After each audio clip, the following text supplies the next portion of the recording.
ਜਿਸ ਵੀ ਅਸੀਂ ਚੌਥੇ ਭਾਵ ਦੇ ਵਿੱਚ ਜਿਸ ਲਈ ਅਸੀਂ ਆਏ ਆ ਤੇ ਅਸੀਂ ਇਸ ਦੇ ਵਿੱਚ ਇੱਕ ਚੀਜ਼ ਦੇਖੀ ਆ ਕਿ ਅਬਨੇਰ ਮਰ ਗਿਆ। ਅਬਨੇਰ ਦੇ ਕਾਰਨ ਹੀ ਜਿਹੜਾ ਉਸਦਾ ਇਸ਼ਬੋਸ ਦਾ ਜਿਹੜਾ ਰਾਜ ਸੀ ਉਹ ਚੱਲਦਾ ਪਿਆ ਸੀ। ਔਰ ਜਿਸ ਵੇਲੇ ਅਬਨੇਰ ਦੇ ਮਰਨ ਦੀ ਉਸ ਮਿਲੀ ਤਾਂ ਉਹ ਉਸੇ ਵੇਲੇ ਹੀ ਉੱਥੋਂ ਦੌੜਨ ਦੀ ਉਸਨੇ ਕੋਸ਼ਿਸ਼ ਕੀਤੀ, ਕਿਉਂਕਿ ਉਸਨੂੰ ਪਤਾ ਸੀ ਕਿ ਹੁਣ ਮੇਰਾ ਬਚਾਉਣ ਵਾਲਾ ਕੋਈ ਨਹੀਂ, ਹੁਣ ਮੈਨੂੰ ਬਚਾਉਣ ਵਾਲਾ ਕੋਈ ਨਹੀਂ। ਕਿਉਂਕਿ ਆਰਮੀ ਜਿਹੜੀ ਸੀਗੀ ਉਹ ਵੀ ਅਬਨੇਰ ਦੀ ਸੁਣਦੀ ਸੀ, ਉਹ ਵੀ ਉਸਦੇ ਪਿੱਛੇ ਸੀ। ਔਰ ਜਿਸ ਲਈ ਅਬਨੇਰ ਮਾਰਿਆ ਗਿਆ ਤੇ ਹੁਣ ਉਸਦੇ ਕੋਲ ਕੱਖ ਨਹੀਂ ਰਹਿ ਗਿਆ। ਸੋ ਉਸਨੇ ਉੱਥੋਂ ਦੌੜ ਕੇ ਜਾ ਕੇ ਰਮੋਨ ਦੇ ਨਗਰ ਦੇ ਵਿੱਚ ਰਹਿਣ ਲੱਗਾ। ਔਰ ਉਸਨੇ ਜਿਸ ਵੇਲੇ ਉਸ ਇਲਾਕੇ ਦੇ ਵਿੱਚ ਗਿਆ ਤੇ ਉੱਥੇ ਜਿਹੜੇ ਉੱਥੇ ਦੇ ਪੁਰਾਣੇ ਨਿਵਾਸੀ ਸੀ ਉਹਨਾਂ ਨੇ ਇਹ ਮੌਕਾ ਦੇਖਿਆ ਕਿ ਅਗਰ ਅਸੀਂ ਇਸ ਨੂੰ ਮਾਰ ਦਈਏ ਤੇ ਸਾਨੂੰ ਇਨਾਮ ਮਿਲੂਗਾ। ਸੋ ਉਹਨਾਂ ਨੇ ਉਹਨੂੰ ਸੁੱਤੇ ਪਏ ਨੂੰ ਮਾਰ ਦਿੱਤਾ। ਲੇਕਿਨ ਇੱਕ ਦੇਖੋ ਬੜੀ ਇੱਕ ਚੀਜ਼ ਬੜੀ ਅਜੀਬ ਹੈ, ਔਰ ਦੇਖੋ ਇਹ ਸਾਡੇ ਕਲਚਰ ਦੇ ਨਾਲ ਕਿੰਨੀ ਰਲਦੀ ਨਾ। ਆਪਾਂ ਫਟਾਫਟ ਪ੍ਰਭੂ ਯਿਸੂ ਮਸੀਹ ਨੂੰ ਗੋਰਿਆਂ ਦਾ ਗੁਰੂ ਬਣਾ ਦਿੰਦੇ। ਔਰ ਇਹ ਆਉਂਦੀ ਹੈ ਜਿਸ ਵੇਲੇ ਅਸੀਂ 5ਵੀਂ ਆਇਤ ਦੇ ਵਿੱਚ ਦੇਖਦੇ ਪਏ ਹਾਂ। ਉੱਥੇ ਜੇਕਰ ਤਾਂ ਦੋਵੇਂ ਭਰਾ ਰੇਕਾਬ ਅਤੇ ਬਰਿਆ ਦੁਪਹਿਰਾਂ ਦੇ ਵੇਲੇ ਇਸ਼ਬੋਸਤ ਦੇ ਘਰ ਗਏ ਜਦੋਂ ਉਹ ਸੁੱਤਾ ਪਿਆ ਸੀ। ਔਰ ਇਹ ਦੁਪਹਿਰ ਨੂੰ ਜਿਹੜਾ ਖਾਣਾ ਖਾ ਕੇ ਜਿਹੜਾ ਸੌਣਾ ਆ, ਘੰਟਾ 2 ਘੰਟੇ ਰੈਸਟ ਕਰਨੀ ਆ, ਇਹ ਬੇਸਿਕਲੀ ਈਸਟਰਨ ਕਲਚਰ, ਇਹ ਸਾਡਾ ਕਲਚਰ। ਅਰਲੀ ਉੱਠਣਾ, ਕੰਮ ਕਰਨਾ, ਲੇਕਿਨ ਗੱਬੇ ਇੱਕ ਐਸਾ ਸਮਾਂ ਹੁੰਦਾ ਸੀ ਜਿਹਦੇ ਵਿੱਚ ਅਸੀਂ ਰੈਸਟ ਕਰਦੇ ਸੀ। ਫਿਰ 3 ਵਜੇ ਦੁਆਰਾ ਸਾਰੇ ਕੰਮ ਸ਼ੁਰੂ ਹੁੰਦੇ ਸੀ। ਔਰ ਇਹੋ ਹੀ ਸਾਡਾ ਪੰਜਾਬੀਆਂ ਦਾ ਕਲਚਰ। ਲੇਕਿਨ ਅਗਰ ਤੁਸੀਂ ਸਾਊਥ ਦੇ ਵਿੱਚ ਜਾਓਗੇ ਉਧਰ ਇਹ ਕਲਚਰ ਨਹੀਂ, ਉਹਨਾਂ ਦਾ ਇਹ ਕਲਚਰ ਨਹੀਂ। ਸੋ ਇੱਥੇ ਅਸੀਂ ਇਹ ਦੇਖਦੇ ਪਏ ਹਾਂ ਕਿ ਉਹਨਾਂ ਦਾ ਕਲਚਰ ਸਾਡੇ ਨਾਲ ਕਿੰਨਾ ਰਲਦਾ ਹੈ। ਔਰ ਉਹਨਾਂ ਨੇ ਦੋਨਾਂ ਨੇ ਉਸਨੂੰ ਕਤਲ ਕਰ ਦਿੱਤਾ, ਸੋਚਿਆ ਕਿ ਦਾਊਦ ਸਾਨੂੰ ਇਨਾਮ ਦੇਗਾ। ਪਰ ਜਿਹੜੇ ਦਾਊਦ ਨੂੰ ਖਬਰ ਪਹੁੰਚਾਉਣ ਵਾਲੇ ਉਹਨਾਂ ਨੇ ਵੀ ਪਹੁੰਚਾ ਦਿੱਤੀ। ਇਹਨਾਂ ਦੋਨਾਂ ਨੇ ਸੁੱਤੇ ਪਏ ਨੂੰ ਮਾਰਿਆ। ਔਰ ਜੋ ਇੱਕ ਬੜੀ ਭਿਆਨਕ ਚੀਜ਼ ਹੈ, ਕਿਉਂਕਿ ਉਸਨੇ ਦਾਊਦ ਦੇ ਖਿਲਾਫ ਕੁਛ ਨਹੀਂ ਕੀਤਾ। ਦਾਊਦ ਦੇ ਖਿਲਾਫ ਉਸਨੇ ਕੋਈ ਚੜ੍ਹਾਈ ਨਹੀਂ ਕੀਤੀ। ਉਹ ਸਭ ਅਬਨੇਰ ਕਰਦਾ ਸੀ, ਉਹ ਸਾਰੇ ਕੰਮ ਅਬਨੇਰ ਕਰਦਾ ਸੀ। ਉਸਨੂੰ ਉਹਦੀ ਸਜ਼ਾ ਮਿਲ ਗਈ। ਸੋ ਅਸੀਂ ਜਿਸ ਵੇਲੇ ਹੁਣ ਇੱਥੋਂ ਅੱਗੇ ਜਾ ਕੇ ਦੇਖਦੇ ਪਏ ਹਾਂ ਤੇ ਉਹ ਉਸਦੇ ਸਿਰ ਨੂੰ ਵੱਢ ਕੇ ਸਿਕਲਾਗ ਦੇ ਵਿੱਚ ਉਸਦਾ ਸਿਰ ਉਹਨਾਂ ਨੇ ਵੱਢਿਆ, ਲਿਆ ਕੇ ਰਾਜਾ ਦਾਊਦ ਦੇ ਸਾਹਮਣੇ ਪੇਸ਼ ਕੀਤਾ ਕਿ ਆਹ ਦੇਖ ਅਸੀਂ ਤੇਰੇ ਲਈ ਕੀ ਲੈ। ਰਾਜਾ ਦਾਊਦ ਨੇ ਕਿਹਾ ਕਿ ਤੁਸੀਂ ਇਹ ਕੀ ਕੀਤਾ। ਤਾਂ ਚੇਤਾ ਕਿ ਜਿਸ ਵੇਲੇ ਸਾਊਲ ਦੇ ਮਰਨ ਦੀ ਖਬਰ ਇੱਕ ਰਾਜਾ ਜਿਹੜਾ ਸੀਗਾ, ਜਿਹੜਾ ਅਸਲ ਦੇ ਵਿੱਚ ਮੇਰਾ ਵੈਰੀ ਸੀ, ਜਿਹੜਾ ਅਸਲ ਦੇ ਵਿੱਚ ਮੇਰੇ ਨਾਲ ਵੈਰ ਕਰਦਾ ਸੀ, ਜਦ ਉਹਦੇ ਮਰਨ ਦੀ ਖਬਰ ਦੇ ਵਿੱਚ ਇੱਕ ਬੰਦੇ ਨੇ ਆ ਕੇ ਕਿਹਾ ਸੀ ਕਿ ਮੈਂ ਫਿਰ ਉਸਨੂੰ ਮਾਰ ਦਿੱਤਾ, ਤਾਂ ਜਿਸ ਵੇਲੇ ਉਹਨੇ ਉਹ ਖਬਰ ਦਿੱਤੀ ਸੀ ਤਾਂ ਉਸ ਦੇ ਨਾਲ ਕੀ ਹੋਇਆ ਸੀ, ਉਹੀ ਸਜ਼ਾ ਤੁਹਾਨੂੰ ਮਿਲੇਗੀ। ਕਿਉਂ ਇਹ ਸਾਰੀਆਂ ਚੀਜ਼ਾਂ ਹੋ ਰਹੀਆਂ? ਦਾਊਦ ਗੰਦਗੀ ਦੇ ਬੀਜ ਨਹੀਂ ਬੀਜਣੇ ਮੰਗਦਾ। ਉਹ ਇਹ ਚਾਹੁੰਦਾ ਕਿ ਪ੍ਰਭੂ ਦਾ ਹੱਥ ਹੀ ਉਹਨਾਂ ਨੂੰ ਮਾਰੇ, ਪ੍ਰਭੂ ਦਾ ਹੱਥ ਹੀ ਉਹਨਾਂ ਨੂੰ ਮਾਰੇ। ਮੈਂ ਆਪਣੇ ਹੱਥਾਂ ਦੇ ਉੱਤੇ ਉਹਨਾਂ ਦਾ ਲਹੂ ਨਹੀਂ ਲੱਗਣ ਦੇਣਾ। ताकि कोई ये ना कहे कि दाऊद ने साउल दे घराने नूं कतल करके तां फिर उसने राज प्राप्त किया। नहीं, उसने कहा कि नहीं, ये तू चंगी खबर नहीं लैके आया और ये तुसी चंगा काम नहीं किया, तुसी कतल किया है, तुसी कोई जंग नहीं लड़ी, सुत्ते पैदा कतल किया। सो उन्हां दे हत्थां नूं पैरां नूं वढ़ दिता गया और फिर उन्हां दे सिर वढ़ दिते गए, ताकि जिन्ने भी देखण वाले आ उन्हां नूं ये लैसन मिले कि जब दाऊद ने राज करना तो ਉਹਦੇ ਰਾਜ ਦੇ ਵਿੱਚ ਇਸ ਤਰ੍ਹਾਂ ਦੇ ਕੰਮ ਨਹੀਂ ਹੋ ਸਕਦੇ। ਹੁਣ ਜਿਸ ਲਈ ਅਸੀਂ ਇੱਥੇ ਤੱਕ ਪਹੁੰਚ ਚੁੱਕੇ ਤੇ ਇਸ ਦੇ ਨਾਲ ਨਾਲ ਹੀ ਜਿਹੜੀ ਪਹਿਲੀ ਇਤਿਹਾਸ ਦੀ ਪੁਸਤਕ ਆ ਉਹ ਇਸ ਦੇ ਨਾਲ ਚੱਲਦੀ ਆ। ਠੀਕ, ਸੋ ਅਸੀਂ ਜਿੱਥੇ ਇਸ ਵੇਲੇ ਪਹੁੰਚੇ ਹਾਂ ਇਹਦੇ ਵਿੱਚ ਮੈਂ ਕ੍ਰੋਨਿਕਲ ਦੀ ਉਹ ਹਿੱਸੇ ਅਸੀਂ ਨਹੀਂ ਪੜਾਂਗੇ, ਪਹਿਲੇ ਇਤਿਹਾਸ ਦੇ ਉਹ ਹਿੱਸੇ ਨਹੀਂ ਪੜਾਂਗੇ। ਉਸ ਦਾ ਕਾਰਨ ਇਹ ਆ ਕਿ ਉਹਦੇ ਨਾਲ ਕਨਫਿਊਜ਼ਨ ਬਹੁਤ ਪੈਦਾ ਹੋਣੀ, ਉਹਦੇ ਨਾਲ ਅਸੀਂ ਅੱਗੇ ਪਿੱਛੇ ਬਹੁਤ ਜਾਣਾ। ਲੇਕਿਨ ਜ਼ਬੂਰਾਂ ਨੂੰ ਅਸੀਂ ਤਾਂ ਪੜ੍ਹਦੇ ਪਏ ਆ ਕਿ ਉਹਨਾਂ ਜ਼ਬੂਰਾਂ ਦੀ ਜਿਹੜੀਆਂ ਲਿਖਤਾਂ ਆ ਉਹ ਇੱਥੇ ਨਾਲ ਨਾਲ ਲਿਖੀਆਂ ਗਈਆਂ ਔਰ ਉਹ ਜ਼ਬੂਰ ਬਿਲਕੁਲ ਜੁੜਦੇ ਸਮੇਂ ਦੇ ਨਾਲ ਜੁੜਦੇ ਪਏ ਆ। ਔਰ ਜਿਸ ਲਈ ਅਸੀਂ ਉਹਨਾਂ ਨੂੰ ਪੜ੍ਹਦੇ ਹਾਂ ਤਾਂ ਅਸੀਂ ਦੇਖਦੇ ਹਾਂ ਕਿ ਵਾਓ। ਔਰ ਪਹਿਲੀ ਜਿਹੜਾ ਇਤਿਹਾਸ ਉਹ ਤਾਂ ਬੇਸਿਕਲੀ ਇਤਿਹਾਸਕਾਰਾਂ ਨੇ ਇਤਿਹਾਸ ਲਿਖਿਆ, ਇਹ ਨਬੀਆਂ ਨੇ ਲਿਖੀ ਹੋਆ ਪੋਥੀ, ਇਹ ਨਬੀਆਂ ਦੀ ਪੋਥੀ ਆ, ਉਹ ਇਤਿਹਾਸਕਾਰਾਂ ਨੇ ਸਾਰਾ ਕੁਝ ਲਿਖਿਆ ਹੈ ਜਿਹੜਾ ਦਾਊਦ ਦਾ ਇਤਿਹਾਸ ਰੱਖਦੇ ਪਏ। ਸੋ ਇੰਨਾ ਹੀ ਫਰਕ ਆ, ਉਹਦੇ ਵਿੱਚ ਥੋੜਾ ਬਹੁਤਾ ਅੱਗੇ ਪਿੱਛੇ ਜ਼ਿਆਦਾ ਦਿੱਤਾ ਗਿਆ ਸਾਨੂੰ, ਲੇਕਿਨ ਜਿਸ ਲਈ ਅਸੀਂ ਉੱਥੇ ਪਹੁੰਚਾਂਗੇ ਤਾਂ ਆਪਾਂ ਫਟਾਫਟ ਉਸਦੇ ਵਿੱਚੋਂ ਸਿਰਫ ਉਹੀ ਚੀਜ਼ਾਂ ਜਿਹੜੀਆਂ ਸਾਨੂੰ ਇੱਥੇ ਨਹੀਂ ਮਿਲਦੀਆਂ ਸਿਰਫ ਉਹਨਾਂ ਨੂੰ ਦੇਖਾਂਗੇ ਚੰਗੀ ਤਰ੍ਹਾਂ, ਨਹੀਂ ਤਾਂ ਅਸੀਂ ਉਹ ਪੁਸਤਕਾਂ ਸਾਡੇ ਬੜੀ ਫਾਸਟ ਬੜੀ ਤੇਜ਼ੀ ਦੇ ਨਾਲ ਸਾਡੀਆਂ ਨਿਕਲ ਜਾਣੀਆਂ। ਸੋ ਹੁਣ ਆਓ, ਹੁਣ ਅਸੀਂ ਪੰਜਵੇਂ ਭਾਗ ਦੇ ਵਿੱਚ ਪਹੁੰਚ ਚੁੱਕੇ ਹਾਂ ਕਿ ਉਹਨਾਂ ਨੇ ਹੁਣ ਉਹਦੀ ਪਰਿਵਾਰ ਦੇ ਵਿੱਚੋਂ ਕਿਸੇ ਨੂੰ ਰਾਜਾ ਨਹੀਂ ਚੁਣਿਆ। ਉਹਨਾਂ ਨੂੰ ਪਤਾ ਹੈ ਕਿ ਸਾਊਲ ਦਾ ਰਾਜ ਖਤਮ ਹੋ ਚੁੱਕਾ, ਸਾਊਲ ਦਾ ਰਾਜ ਖਤਮ ਹੋ ਚੁੱਕਾ ਔਰ ਜਿਸ ਲਈ ਹੁਣ ਉਹਨਾਂ ਕੋਲ ਰਾਜਾ ਨਹੀਂ, ਉਹਨਾਂ ਨੂੰ ਇਸ ਚੀਜ਼ ਦਾ ਪਤਾ ਹੈ ਕਿ ਬਾਹਰੋਂ ਸਾਨੂੰ ਹੁਣ ਖਤਰਾ ਹੈ ਔਰ ਸਾਨੂੰ ਕੋਈ ਜੇ ਬਚਾ ਸਕਦਾ ਤੇ ਉਹੀ ਬਚਾ ਸਕਦਾ ਜਿਸ ਦੇ ਸਿਰ ਦੇ ਉੱਤੇ ਪ੍ਰਭੂ ਦਾ ਹੱਥ ਆ। ਦਾਊਦ ਦੀ ਉਮਰ ਇੱਥੇ 37 ਸਾਲ ਦੀ ਹੋ ਚੁੱਕੀ ਹੈ। He is 37 years old. ਸੋ ਆਓ ਪੰਜਵਾਂ ਭਾਵ ਅਸੀਂ ਇਸ ਦੀਆਂ ਪਹਿਲੀਆਂ 16 ਆਇਤਾਂ ਪੜਾਂਗੇ। मैं पढ़ दूंगी पास्टर जी। मेरी पढ़। ਦਾਊਦ ਦਾ ਇਜ਼ਰਾइल ਤੇ ਯਹੂਦਾ ਦਾ ਰਾਜਾ ਬਣਨਾ। ਤਦ ਇਜ਼ਰਾइल ਦੇ ਸਾਰੇ ਕਬੀਲਿਆਂ ਦੇ ਲੋਕ ਦਾਊਦ ਕੋਲ ਹਬਰੋਨ ਵਿੱਚ ਆਏ ਅਤੇ ਬੋਲੇ, ਅਸੀਂ ਤੇਰੀ ਹੱਡੀ ਅਤੇ ਮਾਸ ਹਾਂ। ਸਾਊਲ ਦੇ ਜਿਉਂਦੇ ਹੁੰਦਿਆਂ ਹੀ ਤੂੰ ਸਾਡੀ ਅੰਦਰ ਬਾਹਰ ਅਗਵਾਈ ਕਰਦਾ ਸੈਂ ਅਤੇ ਤੈਨੂੰ ਪ੍ਰਭੂ ਨੇ ਕਿਹਾ, ਤੂੰ ਮੇਰੇ ਲੋਕਾਂ ਦੀ ਚਰਵਾਹੇ ਦੇ ਵਾਂਗ ਅਗਵਾਈ ਕਰੇਂਗਾ ਅਤੇ ਉਹਨਾਂ ਉੱਤੇ ਰਾਜ ਕਰੇਂਗਾ। ਸੋ ਇਜ਼ਰਾइल ਦੇ ਸਾਰੇ ਆਗੂ ਹਬਰੋਨ ਵਿੱਚ ਰਾਜਾ ਕੋਲ ਆਏ ਅਤੇ ਉਸਨੇ ਉਹਨਾਂ ਨਾਲ ਪ੍ਰਭੂ ਸਾਹਮਣੇ ਇੱਕ ਨੇਮ ਬੰਨਿਆ ਅਤੇ ਉਸਦਾ ਸਾਰੇ ਇਜ਼ਰਾइल ਦਾ ਰਾਜਾ ਹੋਣ ਦੇ ਲਈ ਅਭਿਸ਼ੇਕ ਕੀਤਾ। ਦਾਊਦ ਜਦੋਂ ਰਾਜਾ ਬਣਿਆ ਤਾਂ ਉਸਦੀ ਉਮਰ 30 ਸਾਲ ਦੀ ਸੀ ਅਤੇ ਉਸਨੇ 40 ਸਾਲ ਰਾਜ ਕੀਤਾ। ਉਸਨੇ 7.5 ਸਾਲ ਹਬਰੋਨ ਵਿੱਚ ਰਹਿ ਕੇ ਉਹਨਾਂ ਤੇ ਰਾਜ ਕੀਤਾ ਅਤੇ 33 ਸਾਲ ਯਰੂਸ਼ਲਮ ਵਿੱਚ। ਤਦ ਦਾਊਦ ਨੇ ਆਪਣੇ ਆਦਮੀਆਂ ਨੂੰ ਨਾਲ ਲੈ ਕੇ ਯਰੂਸ਼ਲਮ ਉੱਤੇ ਹੱਲਾ ਬੋਲਿਆ।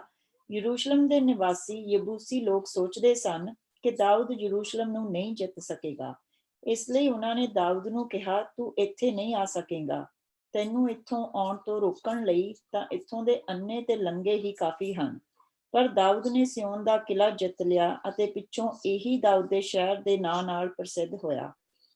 ਉਸ ਦਿਨ ਦਾਊਦ ਨੇ ਆਪਣੇ ਆਦਮੀਆਂ ਨੂੰ ਕਿਹਾ, ਮੈਨੂੰ ਯਬੂਸੀ ਲੋਕਾਂ ਨਾਲ ਬਹੁਤ ਘਿਰਨਾ ਹੈ, ਇਸ ਲਈ ਤੁਸੀਂ ਜਾ ਕੇ ਉਹਨਾਂ ਨੂੰ ਮਾਰ ਸੁੱਟੋ। ਤੁਸੀਂ ਜਿੱਥੋਂ ਦੀ ਪਾਣੀ ਨਿਕਲਦਾ ਹੈ ਉੱਥੋਂ ਦੀ ਅੰਦਰ ਜਾ ਕੇ ਅੰਨਿਆਂ ਤੇ ਲੰਗਿਆਂ ਉੱਤੇ ਹੱਲਾ ਬੋਲੋ। ਇਸ ਦੇ ਪਿੱਛੋਂ ਇਹ ਕਹਾਵਤ ਚੱਲੀ, ਅੰਨੇ ਤੇ ਲੰਗੇ ਪ੍ਰਭੂ ਦੇ ਘਰ ਦੇ ਅੰਦਰ ਦਾਖਲ ਨਹੀਂ ਹੋਣਗੇ। ਦਾਊਦ ਕਿਲੇ ਉੱਤੇ ਕਬਜ਼ਾ ਕਰਨ ਦੇ ਪਿੱਛੋਂ ਉਸਦੇ ਅੰਦਰ ਰਿਹਾ ਤੇ ਉਸਨੇ ਉਸਦਾ ਨਾਂ ਦਾਊਦ ਦਾ ਸ਼ਹਿਰ ਰੱਖਿਆ। ਉਸਨੇ ਸ਼ਹਿਰ ਦੀ ਉਸਾਰੀ ਪਹਾੜ ਦੇ ਪੂਰਬੀ ਪਾਸੇ ਦੀ ਉਸ ਥਾਂ ਤੋਂ ਸ਼ੁਰੂ ਕਰਕੇ ਕੀਤੀ ਜੋ ਭਰਿਆ ਪਿਆ ਸੀ। ਦਾਊਦ ਹਰ ਦਿਨ ਮਜ਼ਬੂਤ ਹੁੰਦਾ ਗਿਆ ਕਿਉਂਕਿ ਮਹਾਨ ਪ੍ਰਭੂ ਪਰਮੇਸ਼ਰ ਉਸਦੇ ਨਾਲ ਸੀ। ਸੋਰ ਦੇ ਰਾਜਾ ਹਿਰਾਮ ਨੇ ਦਾਊਦ ਕੋਲ ਸੰਦੇਸ਼ਵਾਹਕ ਅਤੇ ਉਸਦਾ ਮਹਿਲ ਬਣਾਉਣ ਲਈ ਦਿਆਰ ਦੀ ਲੱਕੜੀ, ਤਰਖਾਣ ਅਤੇ ਪੱਥਰ ਘੜਨ ਵਾਲੇ ਵੀ ਘੱਲੇ।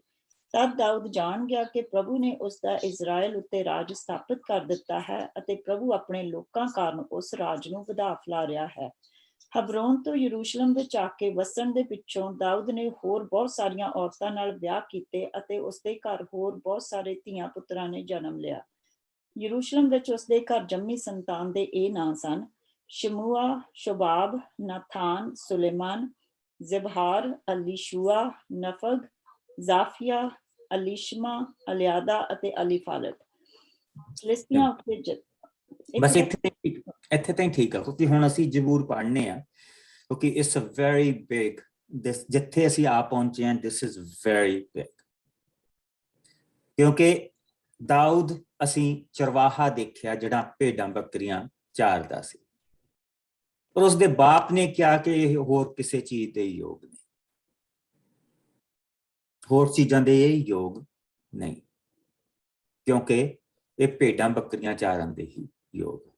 ਉਸਨੇ ਆਪਣੇ ਬਾਕੀ ਦੇ 6 ਪੁੱਤਰ ਸੈਮੂਅਲ ਦੇ ਕੋਲ ਲੈ ਕੇ ਆਉਂਦੇ ਕਿ ਇਹਨਾਂ ਦੇ ਵਿੱਚੋਂ ਪ੍ਰਭੂ ਨੇ ਕਿਸੇ ਨੂੰ ਚੁਣਿਆ, ਲੇਕਿਨ ਉਸਨੇ ਦਾਊਦ ਨੂੰ ਨਹੀਂ ਬੁਲਾਇਆ। ਸੋ ਪ੍ਰਭੂ ਨੇ ਉਹਨੂੰ ਬੁਲਾਇਆ, ਪ੍ਰਭੂ ਨੇ ਉਹਨੂੰ ਬੁਲਵਾਇਆ ਕਿ ਉਸ ਨੂੰ ਲੈ ਕੇ ਆਓ। ਸੋ ਦਾਊਦ ਅਸੀਂ ਚਰਵਾਹਾ ਦੇਖਿਆ, ਸੋ ਪ੍ਰਭੂ ਉਸਨੇ ਉਸ ਨੂੰ ਲੈ ਕੇ ਆਇਆ। ਬੜਾ ਛੋਟੀ ਉਮਰ ਦਾ ਉੱਥੇ ਪ੍ਰਭੂ ਨੇ ਉਸਦੇ ਉੱਤੇ ਆਪਣਾ ਆਤਮਾ ਘੱਲਿਆ। ਫਿਰ ਅਸੀਂ ਦਾਊਦ ਇੱਕ ਬਹਾਦਰ ਇਨਸਾਨ, ਡੇਵਿਡ ਦਾ ਵਾਰੀਅਰ ਦੇਖਿਆ, ਜਿਸ ਨੂੰ ਪ੍ਰਭੂ ਨੇ ਇੱਕ ਦੈਂਤ ਨੂੰ ਮਾਰਿਆ। ਉਸਨੇ ਸਭ ਤੋਂ ਪਹਿਲਾਂ, ਜਿਸ ਦਾ ਨਾਮ ਗੋਲਾਇਤ ਸੀ,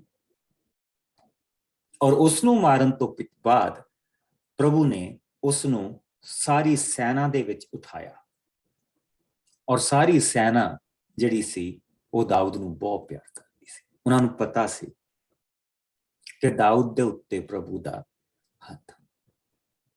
ਉਸ ਤੋਂ ਬਾਅਦ ਅਸੀਂ ਦਾਊਦ ਇੱਕ ਭਗੌੜਾ ਇਨਸਾਨ, ਵਾਂਡਰਰ ਦੇਖਦੇ ਪਏ।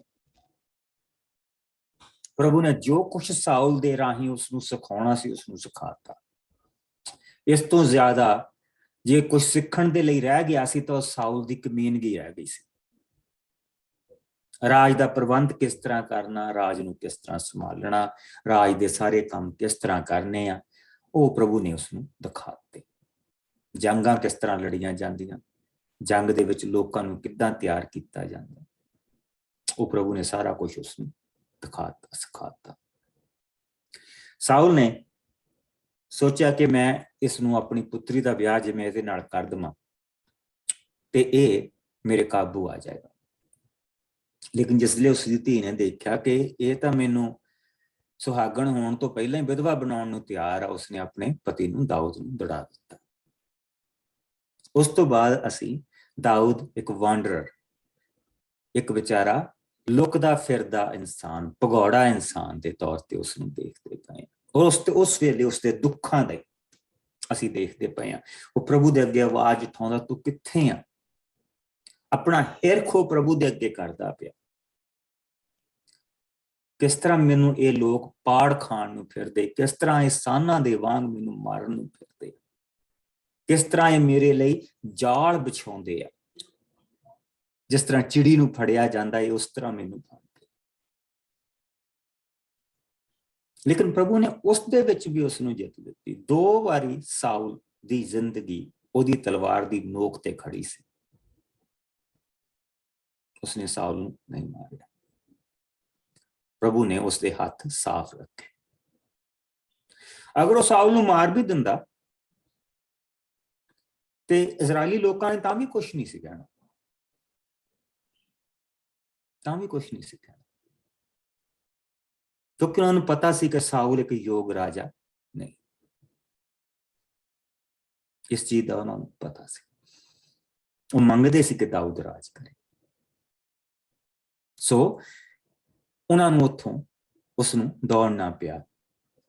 ਅੰਤ ਜੰਗ ਦੇ ਵਿੱਚ ਜਿਸਲੇ ਸਾਊਲ ਦੀ ਮੌਤ ਹੋ ਗਈ ਤੇ ਸਾਊਲ ਦਾ ਪੁੱਤਰ ਇਸ ਬੋਸਤ ਜਿਹੜਾ ਸੀਗਾ ਉਸਨੇ ਰਾਜ ਸੰਭਾਲ ਲਿਆ ਦੂਸਰੇ ਪਾਸੇ ਦਾ, ਪਰ ਯਹੂਦਾ ਦੇ ਉੱਤੇ ਪ੍ਰਭੂ ਨੇ, ਜਿਹੜਾ ਯਹੂਦਾ ਦਾ ਕਬੀਲਾ, ਉਸ ਦੇ ਉੱਤੇ let us go there.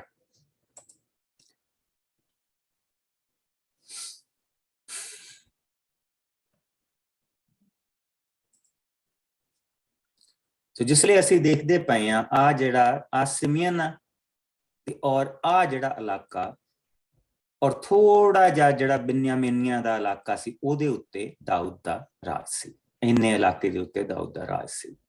ਔਰ ਬਾਕੀ ਜਿਹੜੇ ਸੀਗੇ, ਬਾਕੀ ਜਿੰਨੇ ਵੀ ਸੀਗੇ, ਉਹਨਾਂ ਦੇ ਉੱਤੇ ਹਾਲੇ ਵੀ ਸਾਊਲ ਦੇ ਪੁੱਤਰ ਇਸਬੋਸਤ ਦਾ ਰਾਜ ਸੀ। ਔਰ ਦਾਊਦ ਦੇ ਉੱਤੇ ਉਸਨੇ ਬਹੁਤ ਹਮਲੇ ਕੀਤੇ, ਲੇਕਿਨ ਕੋਈ ਜਿੱਤ ਪ੍ਰਾਪਤ ਨਹੀਂ ਕਰ ਸਕਿਆ, ਕਿਉਂਕਿ ਬੇਸਿਕਲੀ ਉਹ ਤਾਂ ਇੱਕ ਪਪਟ ਰਾਜਾ ਸੀ। ਔਰ ਜਿਹੜਾ ਰਾਜ ਕਰਦਾ ਪਿਆ ਸੀ ਉਹ ਤਾਂ ਸਾਊਲ ਦਾ ਜਿਹੜਾ ਜਨਰਲ ਸੀਗਾ, ਉਹ ਰਾਜ ਕਰਦਾ ਪਿਆ ਸੀ। ਔਰ ਜਿਸ ਵੇਲੇ ਉਸਦੀ ਮੌਤ ਹੋ ਗਈ, ਉਸਨੂੰ ਪਤਾ ਲੱਗ ਗਿਆ ਕਿ ਕੁਝ ਨਹੀਂ ਹੋ ਸਕਦਾ। ਸੋ ਫਿਰ ਉਹ ਦੌੜ ਕੇ ਜਾ ਕੇ ਲੁਕ ਗਿਆ। ਔਰ ਫਿਰ ਪ੍ਰਭੂ ਨੇ ਇੱਕ ਕੰਮ ਕੀਤਾ, ਪ੍ਰਭੂ ਨੇ ਉਸਦੀ ਮੌਤ ਦਾ ਦਿਨ ਲੈ ਕੇ ਆਂਦਾ, ਉਹ ਮਰ ਗਿਆ। ਸੋ ਫਿਰ ਅਸੀਂ ਦੇਖਦੇ ਪਏ ਕਿ ਦਾਨ, ਇਫਰਾਇਮ, ਈਵਨ ਬਿਨਯਾਮੀਨ, ਮਨੱਸਾ, ਇਸਖਾਰ, ਜਬਲੂਨ, ਆਸਰ, ਨਫਤਾਲੀ, ਗਾਦ, ਰਬਿਊਨ, ਇਹ ਜਿਹੜੇ ਕਬੀਲੇ ਆ, ਇਹ ਆ ਕੇ ਇਹਨਾਂ ਨੇ ਫਿਰ ਦਾਊਦ ਨੂੰ ਕਿਹਾ ਕਿ ਪ੍ਰਭੂ ਨੇ ਤੈਨੂੰ ਰਾਜਾ ਹੋਣ ਦੇ ਲਈ ਚੁਣਿਆ। ਸੋ ਹੁਣ ਅਸੀਂ ਉਸ ਜਗ੍ਹਾ ਤੇ ਪਹੁੰਚ ਚੁੱਕੇ ਹਾਂ ਜਿੱਥੇ ਦਾਊਦ ਪੂਰੇ ਇਜ਼ਰਾਈਲ ਦੇ ਉੱਤੇ ਹੁਣ ਰਾਜ ਕਰਦਾ ਪਿਆ। ਔਰ ਜਿਸ ਲਈ ਅਸੀਂ ਅਗਰ ਜਾਣਦੇ ਹਾਂ, ਪਿੱਛੇ ਜਾਣਦੇ ਹਾਂ, ਅਗਰ ਤੁਸੀਂ ਮੇਰੇ ਨਾਲ, ਕਿਉਂਕਿ ਇਹ ਬਹੁਤ ਇੰਪੋਰਟੈਂਟ ਚੀਜ਼ ਆ, ਮੇਰੇ ਨਾਲ ਆ ਜਾਓ ਉਤਪਤ ਦੇ 15ਵੇਂ ਭਾਗ ਦੇ ਵਿੱਚ। ਉਸ ਦੀਆਂ ਪਿਛਲੀਆਂ ਥੋੜੀਆਂ ਜਿਹੀਆਂ ਆਇਤਾਂ ਪੜਾਂਗੇ ਆਪਾਂ।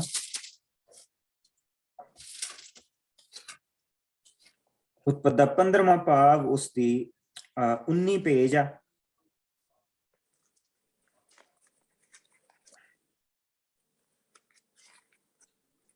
ਔਰ ਉਸ ਦੀ 17 ਆਇਤ ਤੋਂ ਅਸੀਂ ਦੇਖਦੇ ਹਾਂ, ਮੈਂ ਹੀ ਪੜ੍ਹ ਦਿੰਦਾ। ਫਿਰ ਜਦੋਂ ਸੂਰਜ ਡੁੱਬ ਗਿਆ ਅਤੇ ਹਨੇਰਾ ਹੋ ਗਿਆ ਤਾਂ ਇੱਕ ਧੂਏਂਦਾਰ ਬਲਦਾ ਬਰਤਨ ਅਤੇ ਮਸ਼ਾਲ ਜਾਨਵਰਾਂ ਦੇ ਹੋਇਆਂ ਦੇ ਵਿੱਚ ਦੀ ਗੁਜ਼ਰੀ।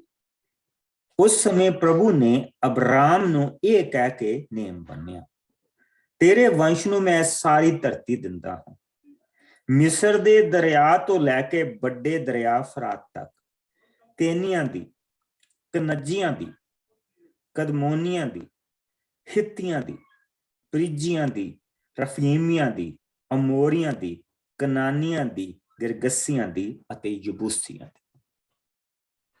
ਇਹ ਸਾਰੀ ਧਰਤੀ ਮੈਂ ਤੈਨੂੰ ਦਿੰਦਾ।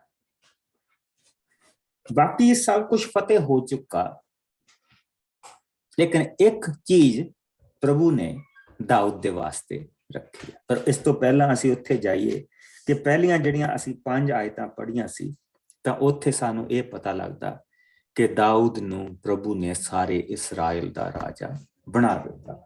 ਔਰ ਇੱਥੇ ਜਿਹੜੇ ਭਜਨ ਆਉਂਦੇ ਆ ਉਹ ਹੈ, ਕੋਈ ਜਣਾ ਕੱਢ ਲਓ ਭਜਨ 58, ਕੋਈ ਜਣਾ ਭਜਨ 93 ਔਰ ਕੋਈ ਜਣਾ 95।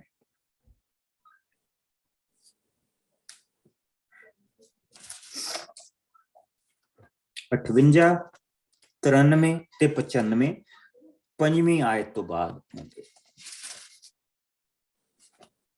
ਜਿਸ ਨੂੰ ਮਿਲ ਜਾ, ਜਿਸ ਨੂੰ 58 ਮਿਲ ਜਾ।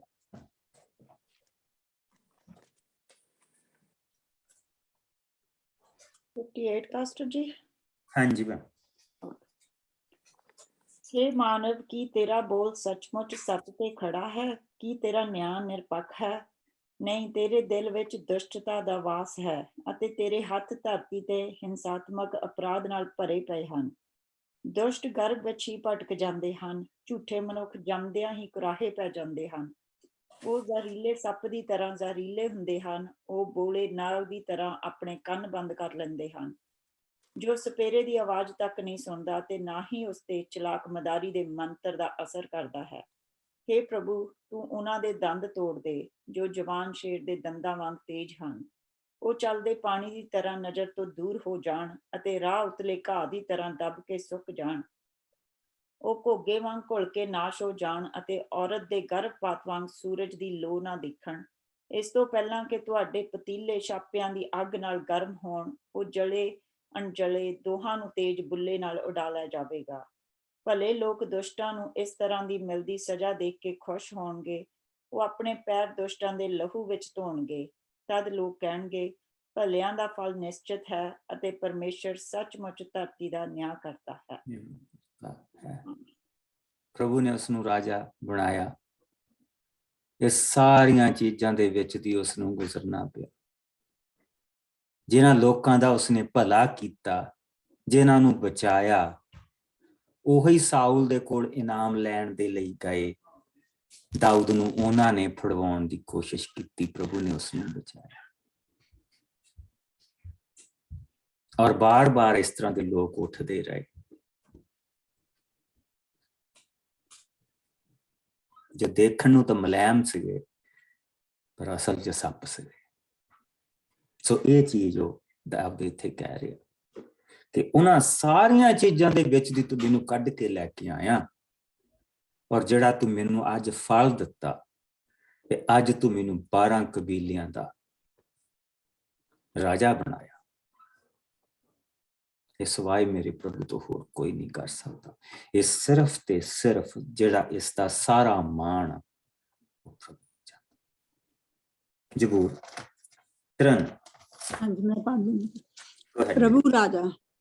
ਪ੍ਰਭੂ ਰਾਜ ਕਰਦਾ ਹੈ, ਪ੍ਰਤਾਪ ਉਸ ਦਾ ਪਹਿਰਾਵਾ ਹੈ, ਉਹ ਬਲੀ ਹੈ, ਸੰਸਾਰ ਅਟਲ ਹੈ, ਇਹ ਕਦੀ ਹਿੱਲੇਗਾ ਨਹੀਂ। ਇਹ ਪ੍ਰਭੂ ਤੇਰਾ ਸਿੰਘਾਸਨ ਪ੍ਰਾਚੀਨ ਕਾਲ ਤੋਂ ਕਾਇਮ ਹੈ, ਤੂੰ ਆਦਿ ਕਾਲ ਤੋਂ ਹੀ ਹੈ। हे ਪ੍ਰਭੂ, ਪਾਣੀ ਚੜ੍ਹ ਆਏ ਹਨ, ਉਹਨਾਂ ਨੇ ਆਪਣੀ ਆਵਾਜ਼ ਉੱਚੀ ਕੀਤੀ ਹੈ, ਉਹ ਗਰਜ ਰਹੇ ਹਨ। ਪਰ ਪ੍ਰਭੂ ਸਭ ਤੋਂ ਸ਼ਕਤੀਸ਼ਾਲੀ ਹੈ, ਉਹ ਬਹੁਤ ਸਾਰੇ ਪਾਣੀਆਂ ਦੀ ਗਰਜਨ ਤੋਂ, ਸਮੁੰਦਰ ਦੀਆਂ ਲਹਿਰਾਂ ਦੇ ਜ਼ੋਰ ਤੋਂ ਵੀ ਮਹਾਨ ਹੈ। हे ਪ੍ਰਭੂ, ਤੇਰੇ ਬਚਨ ਸੱਚੇ ਹਨ, ਤੇਰੇ ਘਰ ਦੀ ਪਵਿੱਤਰਤਾ ਅਨੰਤ ਕਾਲ ਤੱਕ ਰਹਿਣ ਵਾਲੀ ਹੈ। ਆਮੀਨ। ਸੋ ਹੁਣ ਤੁਸੀਂ ਇਹ ਦੇਖੋ ਕਿ ਜੋ ਵਚਨ ਉਸ ਨੂੰ ਦਿੱਤਾ ਗਿਆ ਸੀ, ਜਿਸ ਵੇਲੇ ਸੈਮੂਅਲ ਉਸ ਦੇ ਕੋਲ ਗਿਆ ਸੀ, ਤਾਂ ਉਸਨੇ ਕਿਹਾ ਕਿ ਹਾਂ ਇਹੋ ਹੀ। ਔਰ ਫਿਰ ਸੈਮੂਅਲ ਨੇ ਉਸ ਦੇ ਉੱਤੇ ਪ੍ਰਭੂ ਦਾ ਤੇਲ ਪਾਇਆ ਔਰ ਕਿਹਾ ਕਿ ਪ੍ਰਭੂ ਨੇ ਅੱਜ ਤੈਨੂੰ ਸਾਰੇ ਇਜ਼ਰਾਈਲ ਦਾ ਰਾਜਾ ਹੋਣ ਚੁਣ ਲਿਆ, ਔਰ ਤੂੰ ਦਾਊਦ, ਤੂੰ ਜਿਸ ਤਰ੍ਹਾਂ ਭੇਡਾਂ ਦੀ ਰਾਖੀ ਕਰਦਾ, ਤੂੰ ਇਸੇ ਤਰ੍ਹਾਂ ਮੇਰਿਆਂ ਲੋਕਾਂ ਦੀ ਰਾਖੀ ਕਰੇਗਾ। ਤੂੰ ਇੱਕ ਚਰਵਾਹਾ ਰਾਜਾ ਹੋਏਗਾ ਜੋ ਦਇਆਵਾਨ ਹੋਏਗਾ ਆਪਣੇ ਲੋਕਾਂ ਦੇ। ਸੋ ਜਿਸ ਵੇਲੇ ਵੀ ਅਸੀਂ ਦਾਊਦ ਦੀਆਂ ਉਦਾਹਰਨਾਂ ਦੇਖਣੀਆਂ, ਜਿਸ ਵੇਲੇ ਵੀ ਪ੍ਰਭੂ ਨੇ ਉਸ ਨੂੰ ਸਿਖਾਉਣਾ, ਕੋਈ ਚੀਜ਼ ਸਿਖਾਉਣੀ ਆ, ਤੇ ਐਗਜ਼ਾਮਪਲ ਜਿਹੜੀ ਉਹ ਭੇਡਾਂ ਦੀ ਆਉਣੀ ਤੇ ਚਰਵਾਹੇ ਦੀ, ਕਿਉਂਕਿ ਉਹ ਇੱਕ ਚਰਵਾਹਾ ਰਾਜਾ ਸੀ। ਸੋ ਇੱਥੇ ਉਹ ਇਹ ਕਹਿ ਰਿਹਾ ਕਿ 5ਵੀਂ ਆਇਤ ਦੇ ਵਿੱਚ ਵੀ ਬੜੇ ਪਾਣੀ ਚੜੇ ਤੇ ਬੜੇ ਪਾਣੀ ਗਏ, ਬੜੀਆਂ ਮੁਸੀਬਤਾਂ ਆਈਆਂ ਪਰ ਤੂੰ ਨਾਲ ਗਿਆ, ਪਰ ਤੇਰੇ ਦਿੱਤੇ ਹੋਏ ਵਚਨ ਸੱਚੇ, ਤੇਰੇ ਦਿੱਤੇ ਹੋਏ ਵਚਨ ਸੱਚੇ, ਔਰ ਤੂੰ ਉਹਨਾਂ ਨੂੰ ਪੂਰਾ ਕਰਨਾ।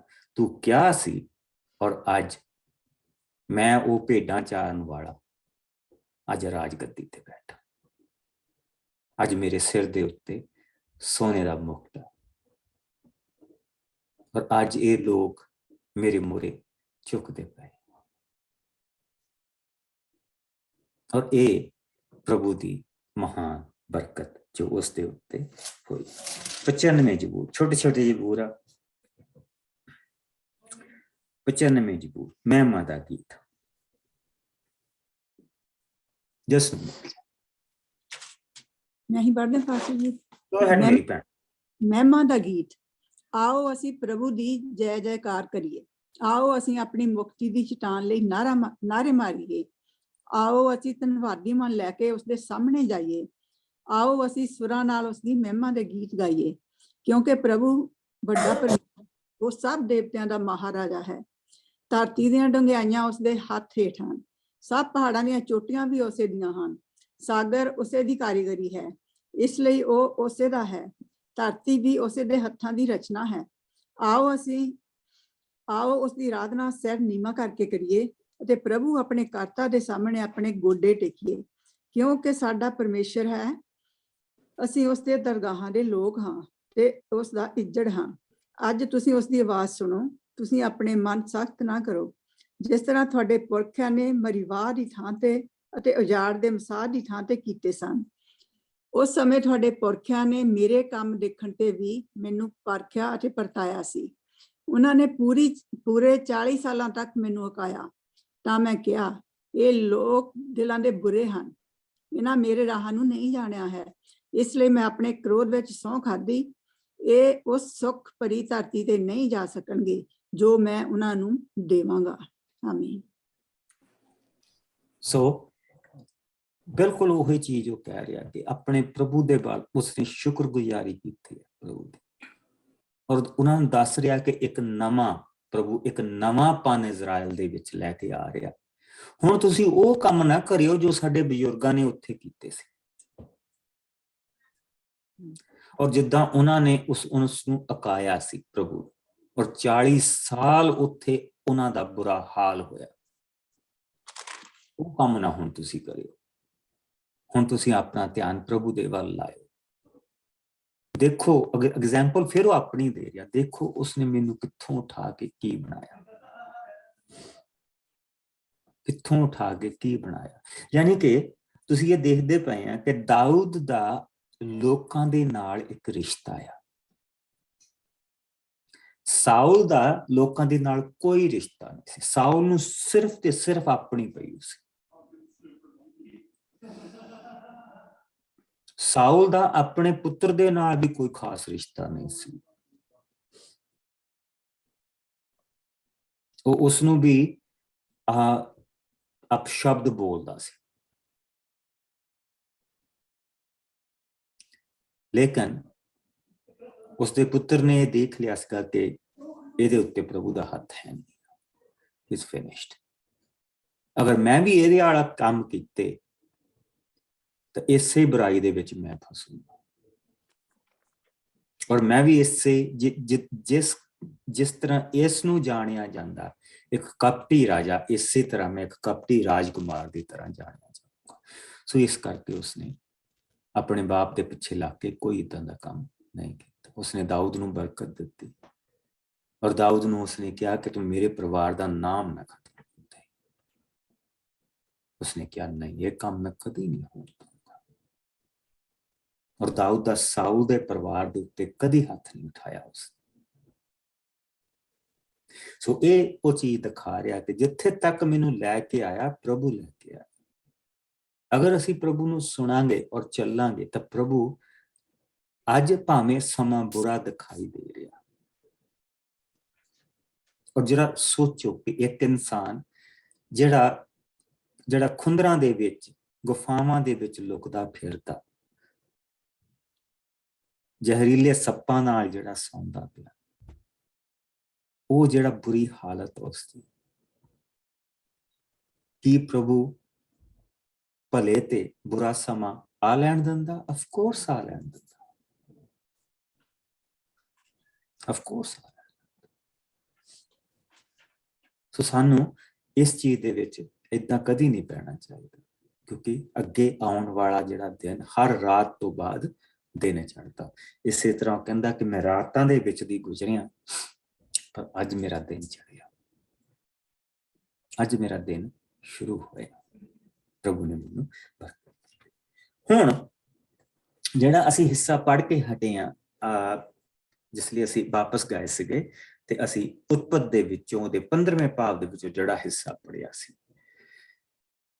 ਬਾਕੀ ਜਿੰਨੀਆਂ ਗਿਰਗਸੀਆਂ ਦੀ, ਯਬੂਸੀਆਂ ਦੀ, ਕਨਾਨੀਆਂ ਦੀ, ਹੇਤੀਆਂ ਦੀ, ਪ੍ਰਿਜੀਆਂ ਦੀ, ਉਹ ਸਾਰੀ ਧਰਤੀ ਦੇ ਉੱਤੇ ਪ੍ਰਭੂ ਨੇ ਜਿੱਤ ਦੇ ਦਿੱਤੀ।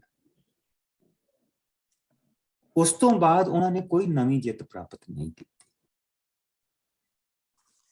ਜਿੱਦਾਂ ਹੀ ਅਸੀਂ ਨਿਆਂਇਆਂ ਦੀ ਪੁਸਤਕ ਚੋਂ ਬਾਹਰ ਆਏ ਸੀਗੇ, ਯਹੋਸ਼ੂਆ ਤੋਂ ਬਾਅਦ ਉਹ ਸਿਰਫ ਬਚਾਉਂਦੇ ਆ, ਆਪਣੀ ਧਰਤੀ ਨੂੰ ਬਚਾਇਆ। ਉਹਨਾਂ ਨੇ ਕਿਸੇ ਨਵੀਂ ਧਰਤੀ ਦੇ ਉੱਤੇ, ਕਿਸੇ ਨਵੇਂ ਜੋ ਪ੍ਰਭੂ ਨੇ ਦਿੱਤਾ ਸੀ, ਕਿਸੇ ਨਵੇਂ ਹਿੱਸੇ ਦੇ ਉੱਤੇ ਉਹ ਰਾਜ ਨਹੀਂ ਕਰ ਸਕੇ, ਆਪਣਾ ਰਾਜ ਕਾਇਮ ਨਹੀਂ ਕਰ ਸਕੇ।